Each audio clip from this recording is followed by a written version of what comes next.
Seorang anak berusia 13 tahun menjadi korban prostitusi online. Korban dijual lewat aplikasi chatting oleh pacarnya yang masih berusia 19 tahun. Polres Metro Jakarta Selatan mengungkap prostitusi online dengan korban ER yang masih berusia 13 tahun. Korban masih duduk di bangku kelas 6 SD. Pelaku yang tega menjual korban merupakan kekasihnya yang berusia 19 tahun. Pelaku berinisial RB ini menjual pacarnya via aplikasi MiChat. Sebelumnya orang tua korban melihat foto anaknya terpampang dalam penawaran situs prostitusi online dan segera melapor ke polisi. Saat penggerbekan polisi menemukan korban dengan pacarnya. Pelaku menjual korban senilai 300 sampai 400 ribu rupiah sekali kencan di kamar apartemen Kalibata City yang disewanya.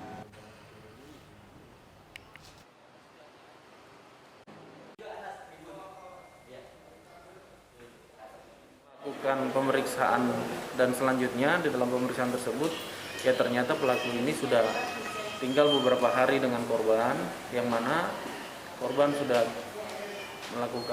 pelaku sudah melakukan hubungan bersama dengan korban. Kemudian pelaku juga selain itu menjual korban ke beberapa orang. Nah, hal inilah yang menjadi kita menindaklanjuti sebagai dia melakukan eksploitasi anak atau penjualan.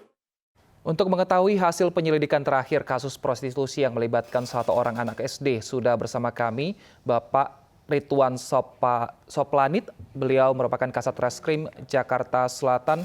Selamat siang, Pak Ridwan. Ya, selamat siang, Wilson. Baik, Pak, apakah saat ini pelaku sudah ditangkap, Pak?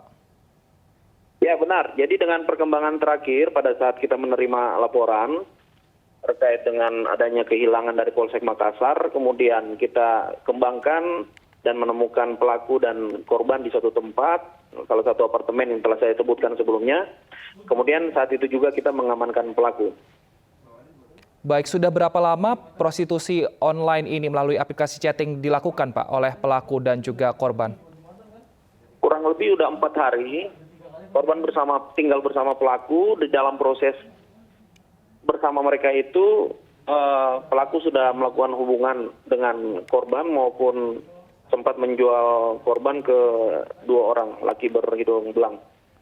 Baik, dari keterangan korban, bagaimana awalnya sehingga korban akhirnya terlibat dalam prostitusi online, Pak Ridwan?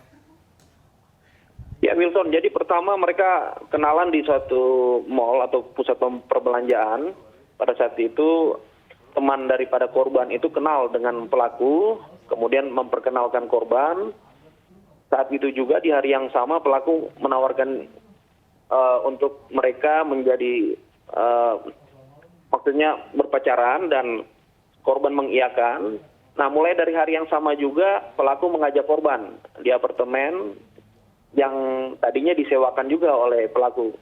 Dan kemudian dari situlah proses untuk menjual korban maupun tidur bersama korban itu yang dilakukan oleh pelaku. Baik, kalau kenalannya sudah berapa lama, Pak, antara korban dan pelaku?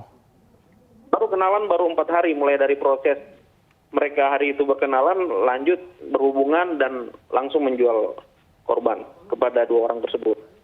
Baik, artinya dilakukan di hari yang sama saat mereka bertemu ya, Pak. Lalu bagaimana dengan tarif yang dipasang ini 300 sampai 400 ribu? Seperti apa kesepakatan antara korban dengan pelaku, Pak?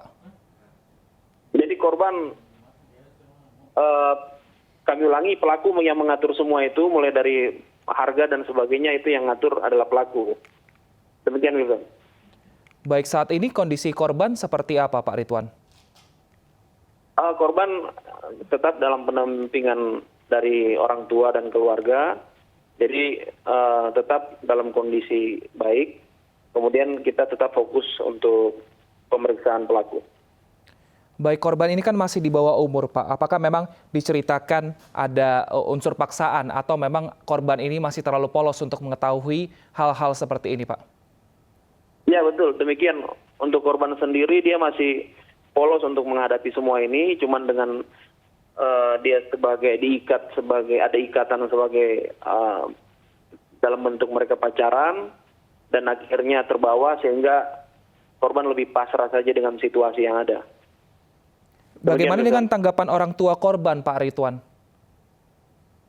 Orang tua korban sangat menyesal menghadapi hal seperti ini dan dia percaya untuk proses ini ditindaklanjuti oleh polisi dan mudah-mudahan semua berjalan lancar dan pelaku dapat kita hukum sesuai dengan aturan yang ada.